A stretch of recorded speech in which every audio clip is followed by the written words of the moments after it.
Hey, otakus and weebs, you're listening to HeyAnime. Today on the show, we're going to be talking Yu Yu Hakusho. It's a series that's actually near and dear to my heart. This is the first one on the show that I've come into with prior experience, and it is one of my personal favorites. Between this and Hunter x Hunter, which just coincidentally happens to be by the same author, they're easily in my top 5 anime of all time. What about you? Actually, definitely top five anime for one. But Hunter x Hunter was it's funny enough. I didn't watch that one until somewhat recently, because of my love for Yu Yu Hakusho. Actually, knowing they were by the same author, I finally got around to watching that series, and of course enjoyed it too. So, yeah, they're both excellent animators to watch. Yeah, I was actually halfway through Hunter x Hunter when I realized that they were by the same person.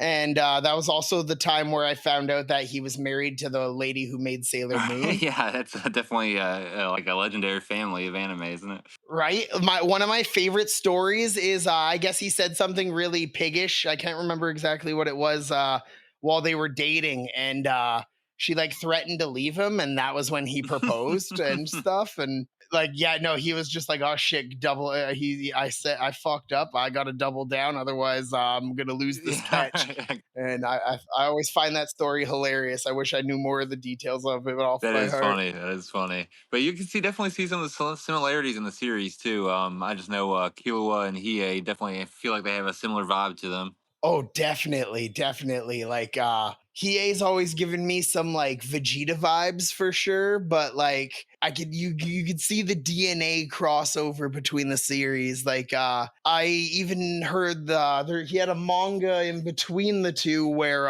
he introduced Nen before Hunter x Hunter as the power Oh, okay, system in it. awesome. Yeah, that it's definitely. I've tried to talk to my partner about the power system, the Nen system, just and how complicated it is, and it's an interesting. It's I've hadn't seen one just done to that thorough of a degree until watching Hunter x Hunter. Oh, it's wild. You go from Yu Yu Hakusho where everything's just pretty simple, like spirit demon energy, blasts. Some people can like use the wind and stuff. And then all of a sudden you get all this like complex rules, systems, classifications, all that stuff. And you can kind of sort of start to see the DNA of those abilities when you reach the psychics after the dark tournament in Yu Yes, Yu yes, and I Hakusho. do really love that chapter. So it's definitely like you said, you can kind of see some of the bones of it there, and just going back a little bit, you mentioned Hiei Vegeta connection. It's funny enough that's another one that kind of made in my mind as rewatching this. Kuwabara kind of fit the Piccolo role, I think, a little bit, where they're the early rivals and but kind of quickly become partners. And he definitely felt like the true Vegeta adversary, where he's going to be around for a little while.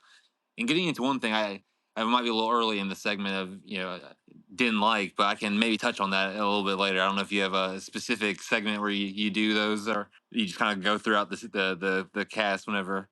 No, whenever it comes up naturally, man. What is it that you what This was is your it's gripe? not huge, but just with the opening credits, loved everything about them. But if for a first time watcher, they can be a little spoilery if you don't if you know nothing going into the series. Oh, definitely. I watched it with my last girlfriend when we were still together, and we met, and she loved Hunter x Hunter, and I was like, "Oh, this is by the same guy. I hope you really like it." And she ended up really liking it, but the minute the series starts, you kind of find out that Kurama and Hiei are going Yeah, to become exactly, mainstays through exactly. those main credits. Yeah, it's a little disappointing. I like she instantly picked up on that. Then like she halfway through, she's like, "So these guys, is this where these guys join up?" And I was just like, "Shit." I was like, I didn't even think about that.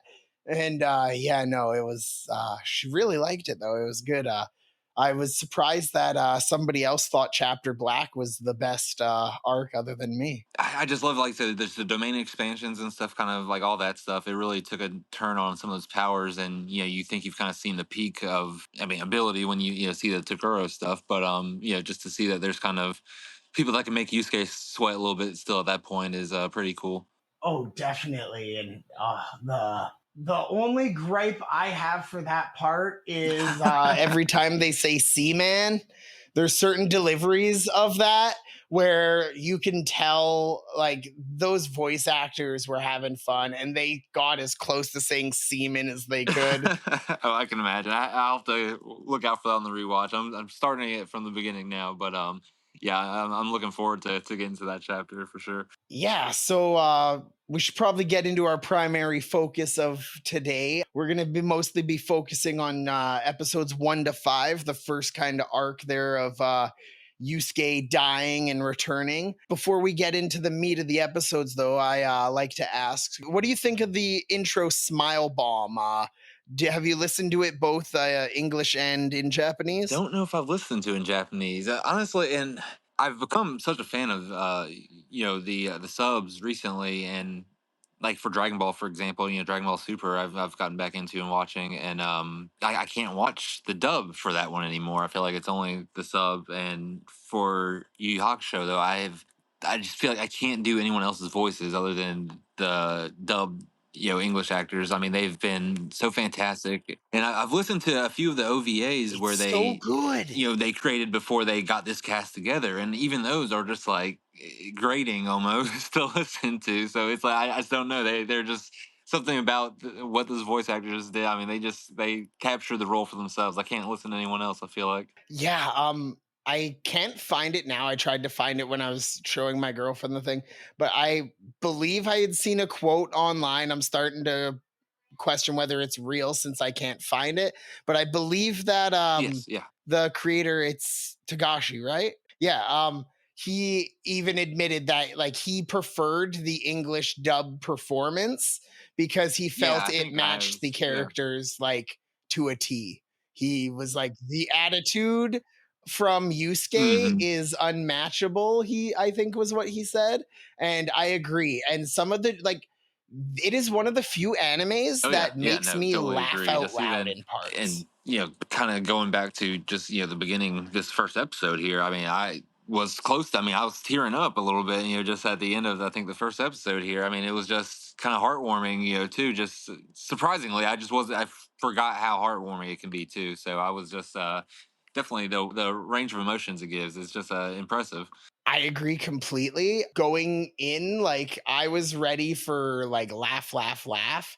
And my ex at when we were watching it, she looked at me, she goes, "This is sad" at the beginning. And I was just like, well, I mean, yeah, he's got a shitty life and everything, but like he makes the best out of it, and he turns things around for a bit. And I forgot how little he actually does turn things around for himself by the end Yeah, of the I mean, series. definitely a sad life, but and I think it was. I think it's his first episode, but Kubar at the funeral. I mean, that was really tough. I'm just kind of knowing, especially where their relationship goes. I mean, it's just like man, like these, Oh, kind of you infer just. I mean, these two don't have any sort of relationship other than Yusuke just kicking his ass every. But how much Kubar like cherishes that little relationship that they have. Like, I mean, it's just like and then again to see just where it goes from there, it's just like it's like man, that one that got me a little bit. it really does. He's just sitting there trying to fight his corpse, and like the teacher's remarks, and then the principal standing up for Yusuke, and you realize that like it really opens your eyes to like most shows would only have the asshole teachers who shit talk him for Hmm. being a delinquent, but the show goes further to show that like no, there are good people in those positions, like the principal who like understands Yusuke comes from a troubled place and he wanted to help him, and like Yeah, yeah. it shows the different levels of like remorse, like dealing with death. Like there are people who take it who didn't like him who are flippant about it. There's people who Oh weren't yeah. close to him who are affected by him. And then the little boy asking him if they can play his mom if they can play the next day gets me every Yeah, single that was rough. time. That one was rough. I forgot about that part too. Yeah, that one hurt.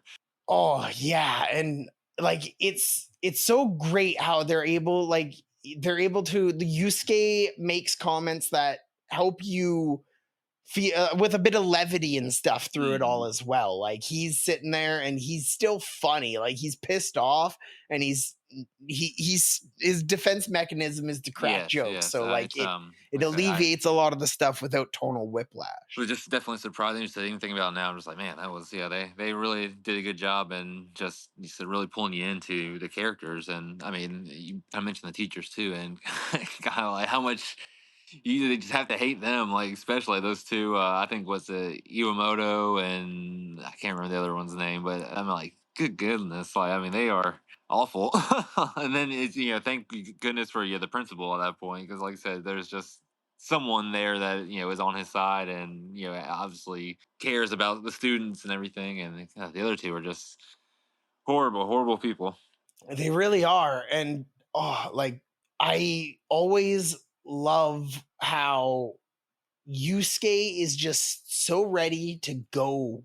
Like he feels he's worth nothing. And it's not until he like even when he comes back, he doesn't have all of a sudden a renewed sense of purpose or anything. He just goes about his life the way it was. Yeah, oh yeah, It's yeah. When he kind comes of back, I mean, he's different than most series would handle still it. skipping his class. I mean, he's kind of doing his thing. I mean, that he was doing before. He's happy to be back. He's kind of happy to know that there are people in his life. I think. I mean, I think there's a renewed kinship to Keiko. Obviously, there's a new um, just dynamic to his relationship with Kuwabara. As you can kind of see that. I think that's within the first five. I believe the Akichi episode with the cat. Yeah, Yes. We get the episode 2 is the beginning of his task, and he possesses Kuwabara in that episode. And one thing I always find funny is it's almost like Yusuke and Kuwabara walked so Sasuke and Naruto could run, if you know what moment I'm talking about. which one is it? Which are you talking about? The moment when it's revealed to Yusuke that if somebody kisses him, Yeah, somebody who cares about him kisses him, and the yeah, first yeah. thing he thinks of is Kuwabara and him smooching. And while they didn't actually kiss, to me, that always feels like the predecessor to the moment where Naruto's staring at Sasuke and they get bumped into each other and lock I could see it lips. happening. I mean, if they would have, yeah, I could totally see that being something that would come out of this series as well. Yeah, yeah, it's all. That was when I rewatched that episode and that moment came up. That the first thing I thought of was that moment from Naruto, and yeah, I hadn't thought about that moment in years. I forgot that moment in Naruto existed. It's been ages since I've seen that show. I'm not even sure I finished Naruto, to be honest. I know I skipped a lot and watched the final fight of that series because I got kind of dragged out in a part, and I was like, okay, I know I've heard the last fight's Yeah. ballin', so let's get to it. But I don't remember if I ever went back and finished that. But yeah, I always think of that scene when I think of that when I see the Kuwabara Yusuke It's scene. cool in But that episode. You kind of see Kuwabara's, first kind of touches of his spiritual awareness and all that. yes. What do you think of Kuwabara overall as a character? Like, I know for a lot of my outside reference for other people is going to be my last girlfriend there. So she Hmm. really hated him at first, mostly because of his voice, and she kind of got used to the voice after like Yeah, after the yeah. first episode with him. But it was when the This kitty is it. stuff happened where she was like, okay, Yeah. I fucking I mean, the love this voice. guy. I mean, I can imagine it's just such a unique performance. Let's just say. I mean, so it's definitely something that. It's very early 2000s. It doesn't feel like something you'd see today, like Yeah, choices but you'd it just see works for today. for that character. Like, I mean, I think him more than anything. When I said the English dub, it's Kuwabara's just voice actor is so different than anything else anyone else does that, and it's just he's just made it his. I mean, it just fits him so well. And but going back, I mean, it's funny because of the kind of the mainstay four, I would say he's probably my least favorite, just from a. I think it's more so from a power perspective too. Just I think his powers are more so kind of straightforward. He's kind of like a hammer almost. And how he kind of attacks things a lot of times. But I just love him as a character, though. I mean, like the honor. I mean, he's how can you not? Like, I just feel like he's just such a good dude. I mean, just like he just makes you love him. I mean, he's just such an honorable guy. I feel like so like even if he's not my favorite of the four, so to speak, I mean he's just really makes it's a strong impression. I think. Oh, definitely. And I love the layers to the character. He's introduced as a street thug that, with a bit of spiritual awareness, and then he's kind of shown as a softy underneath. And then as you meet him, you learn that he's a really honorable guy. And like, it's, I love the, it's getting a little, this is quite a ways down the road Oh from where yeah, we're at, yeah. but him and Yukina, I love how she's just oblivious to his feelings, it seems. And he's just this devoted simp for her. And but not in a perverted Oh way. yeah, He's yeah. this No, I mean it's like yeah. honorable gentleman about it. As where like a lot of the times that character they stick in that role, like the Sanji or whatever in One Piece.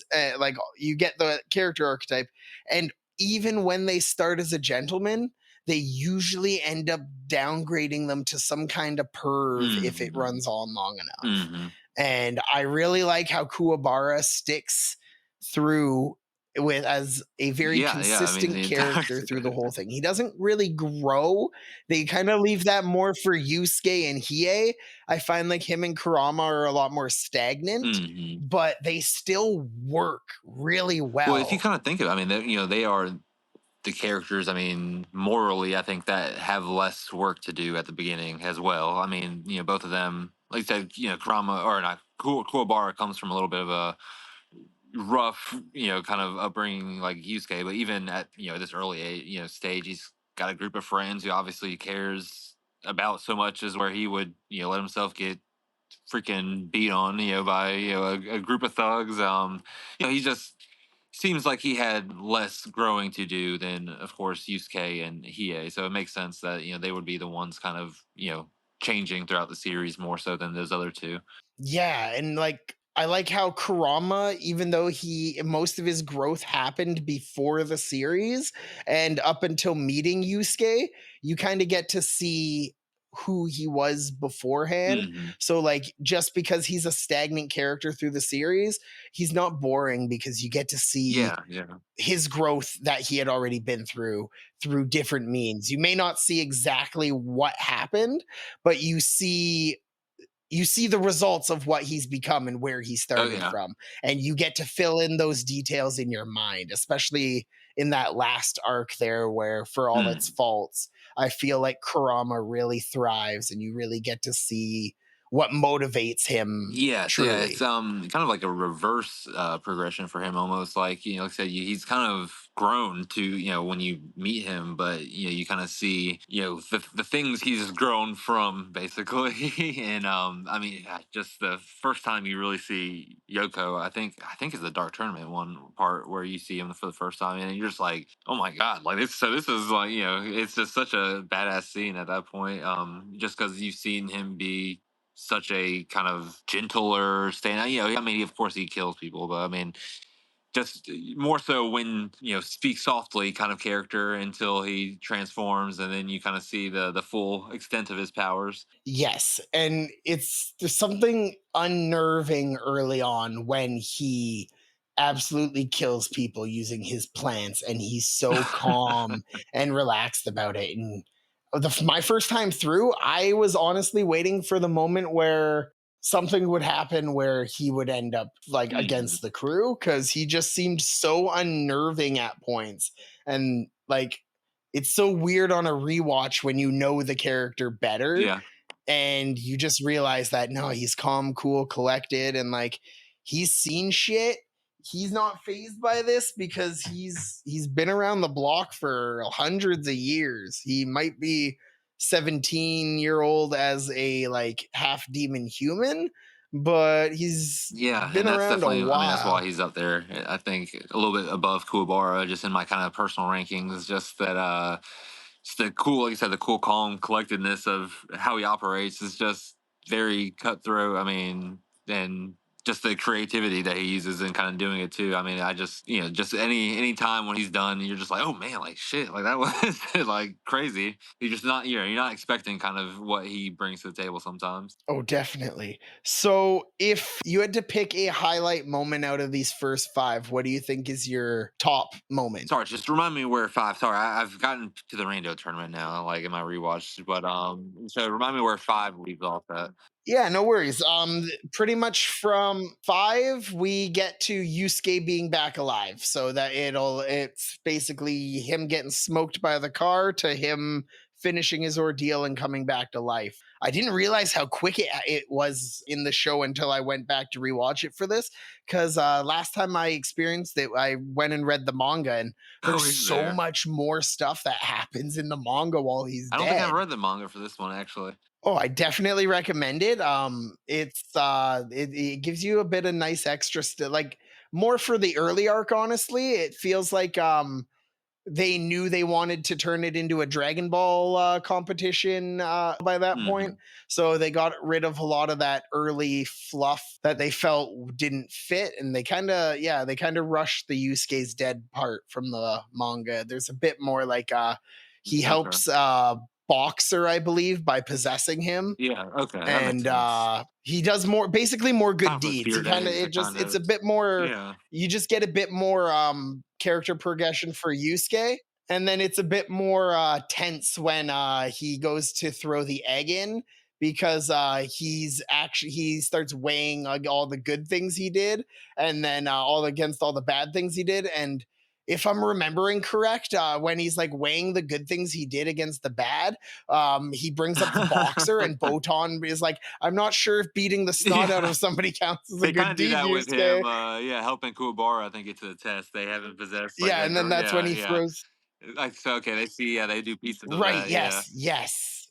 Yeah, I believe that's moved. That line's a bit moved in the manga and stuff, but I believe it's also a little bit different in the manga. I think in the show they say if he throws the egg in, he has to wait like 3,000 years or some stuff. Okay. But I believe in the manga it's that he's dead for good with like no chance I of return. think that's what they said in the show as well. Just remembering back, so I think they maybe have been consistent on that, or maybe I can't remember. Maybe it was like 3,000 years. Yeah, yeah.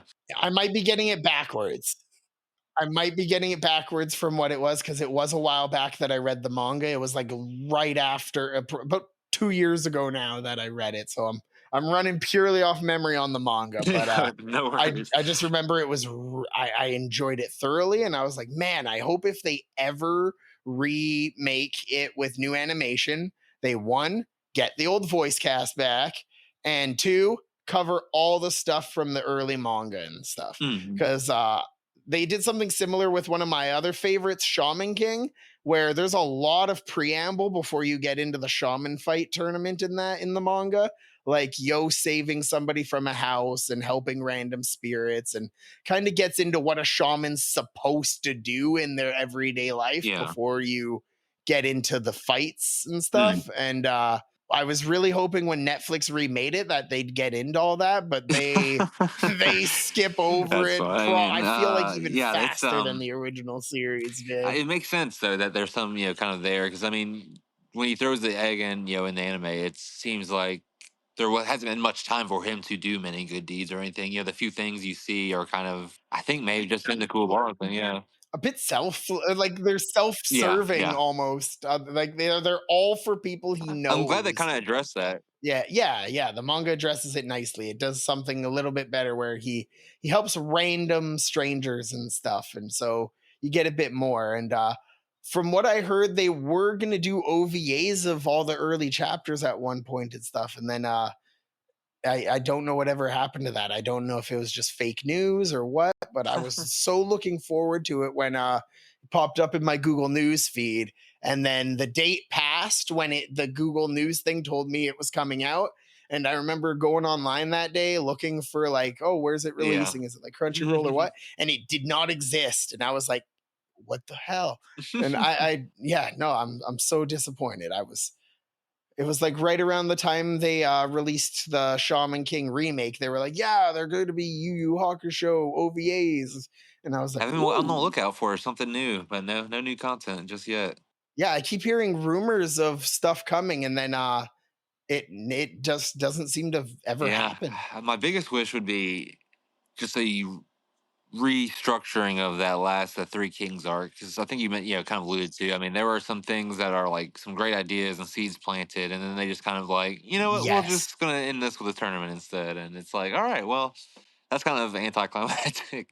I do kind of love how the ending of it, how it's not one of our guys we really suspect who takes the win. Yeah. And like it feels like such a ripoff that it happens while Yusuke's out Oh cold. yeah, that too. Yeah, that's off screen basically. Yeah, it's disappointing in a lot of ways there. Yeah, I guess he was just having health issues and he wanted to get it done and over with because he wanted Hmm. to start his next project and not be able to make something that was his own and not have so much studio interference because I as much as I love this series, I guess the entire time he was making it, the his editors kept telling him Hmm. make it more like Dragon Ball, and that was why we got the Dark Tournament. And I love the Dark Tournament. It's probably my second favorite arc, but I would definitely like to see, maybe not see, but I would love for him to sit down and explain where he would have taken it if there wasn't studio interference, if it would have continued as Yusuke being more of a detective, or how would it have gone? Because Yeah, yeah.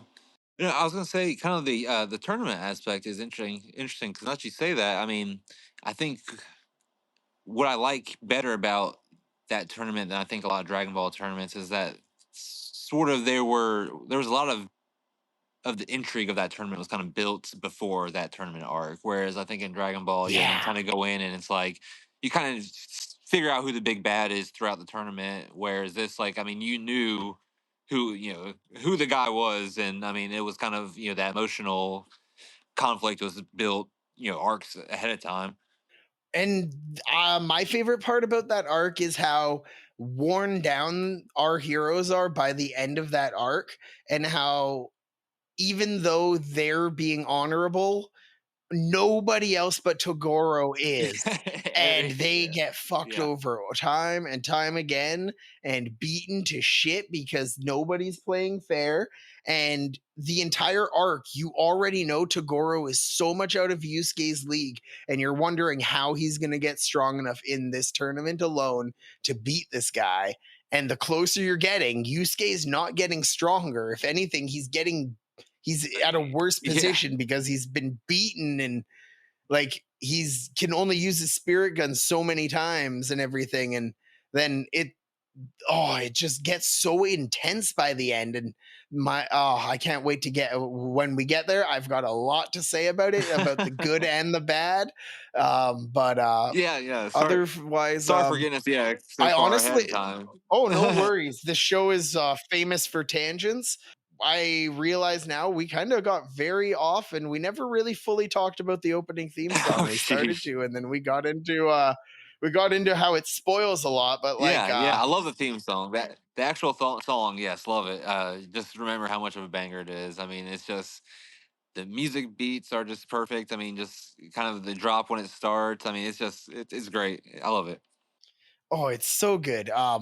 I definitely cannot do the Japanese after having heard the English stuff. On my Crunchyroll, it only played the Japanese. We couldn't hear the English version. I don't know if it was Yeah. copyright issues, but I had to listen to the Japanese version, and it's fine. It's very similar, but like there's a few things about it, like, so I don't know if the instrumentals are reworked completely for the Mm. English one, but when we're done this, go listen to the Japanese one and shoot me a message of what you think, and just let me know if something about it sounds off to you, because every time I hear it, I can't place what it is, but there's something about not the singing, but the rest of the music that just feels off. Yeah, I'll have to listen to it for sure now. I'm curious to hear what it sounds like. I there's It would be interesting to.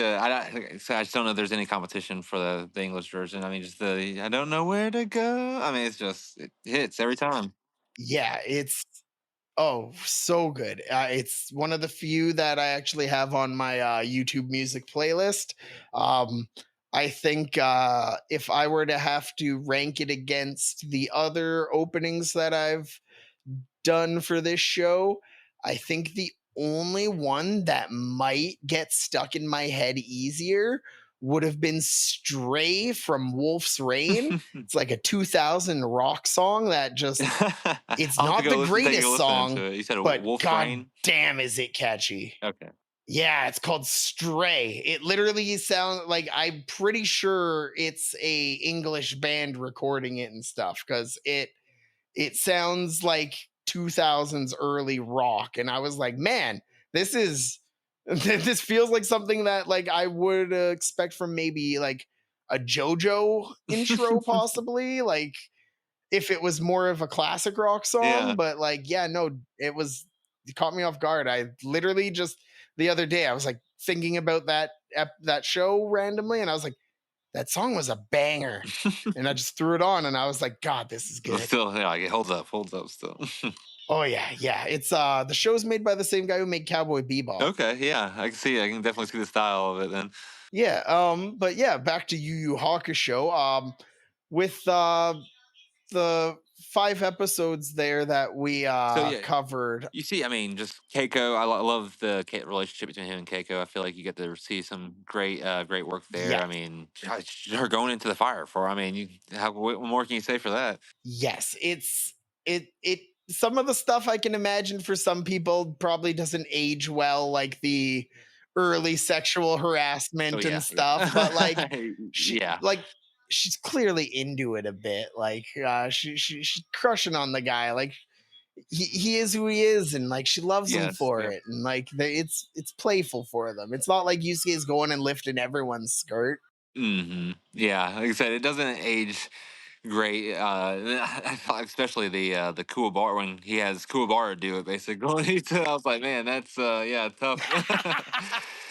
But Oh, I forgot about that. Yeah, when he's yeah. talking to her in Kuwabara's body. Oh, yeah, no, that's oh, there's so many good moments in that early chunk of just laugh out Oh yeah, loud and then she fun. when he has to leave and she just like smacks him, he's like, oh no problem, I probably deserved it. Like as she runs off. Like Yep.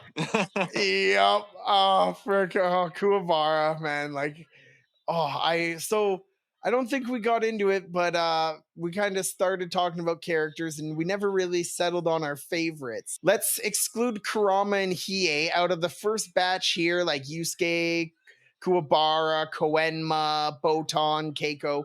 Who do you think your favorite character it's is? tough. I mean, mm, I probably have to go Yusuke still. I mean, he's just such a fun character. I mean, yeah, just the cockiness, the brashness. I mean, he's just makes you laugh all the time. And then Kuwabara is probably second. I mean, just being the type of stand up guy. I mean, I would probably want to hang out with Kuwabara more so than Yusuke, I think. But so Yusuke is just fun to watch. Yeah, I definitely think Yusuke is my favorite in this first batch as well.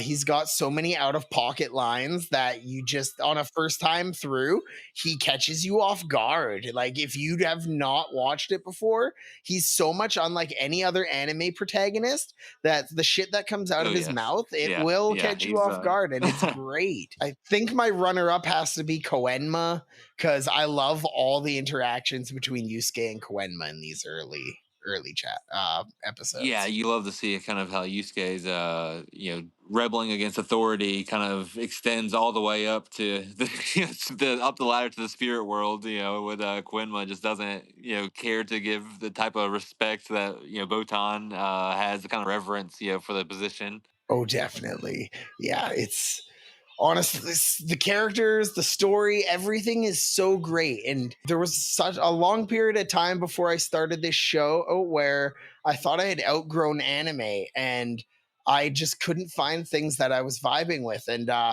it was when I found Hunter x Hunter that I was like, oh, maybe I'm wrong. Then I found a bunch of garbage again, and then I found Vinland Saga.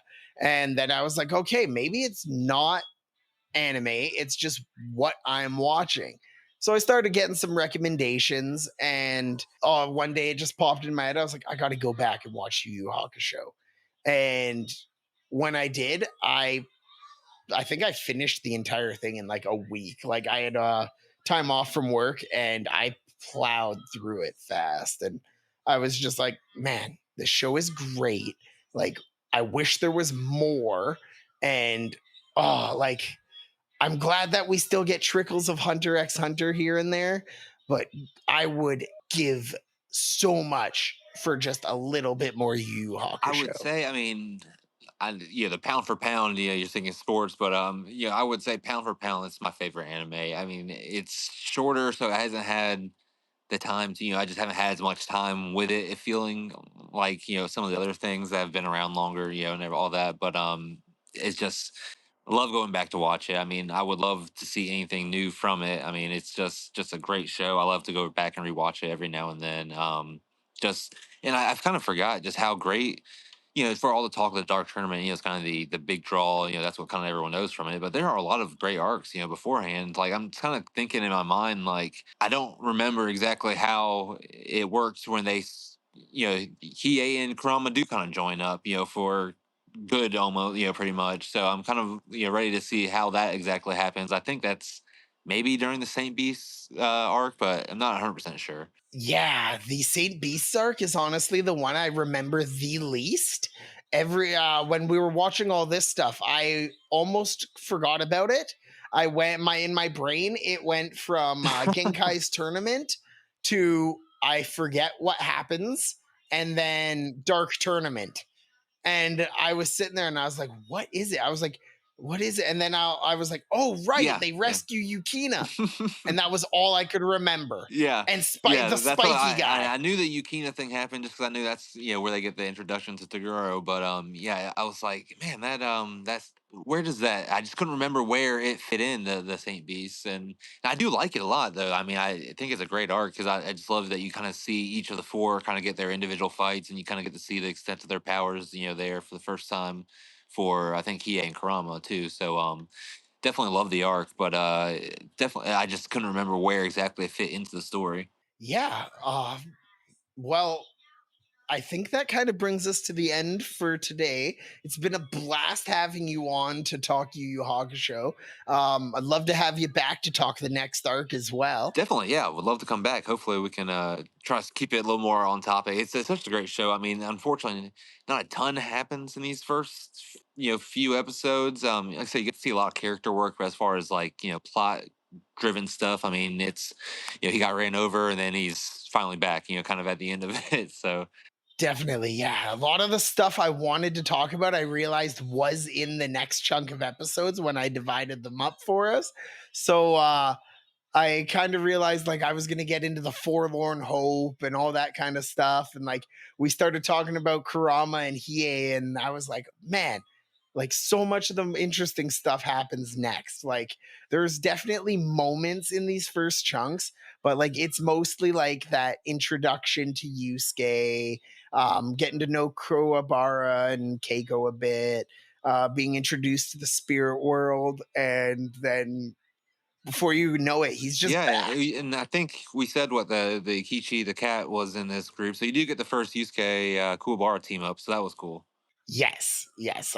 You get to see that go kind of turn from rivalry to friendship, and so it's not if there wasn't that bit, the bit them just hanging out when Yusuke comes back would feel so clunky and awkward. Yeah, I can see that. Yeah, definitely. Especially, I mean, just because Yusuke, I think you can see has developed some feelings, but from Kuwabara's standpoint, I mean, it's hasn't nothing's changed from where they picked off last. Yeah, yeah. It's yeah, these next chunk of episodes are great though when we finally get into Yusuke getting his spirit gun, getting his first detective case, and just being completely in over his head. Yeah, that's. I mean, again, you rewatched a little bit now, and it's kind of funny just seeing how he kind of figures things out, where he's like I said, just completely overmatched for what he's getting into. Yeah. So well, Everyone, thanks for listening. I've had a blast. I hope my guest has too. And if you guys want to help support the show, you guys can check out Swift Energy. Nice, clean energy drink with 120 servings per tub. And you can get 25% off your order by using code FANDOMS at checkout. We've partnered with them recently, and hopefully everybody enjoys it. And you can let me know what you think. I tried the sour blue raspberry flavor, and it was absolutely delicious. So if you guys want to go try the other ones and give me your reviews, I'd love to hear from what you guys think about it. Anyways, that brings us to the end of this episode. Hopefully, next time we'll be able to get a bit more on topic chat about the episodes we watch. I'm going to have them back to talk about the Spirit Detective arc. Thank you again for having me, man. I appreciate it. No problem. It was a blast. Can't wait to talk again.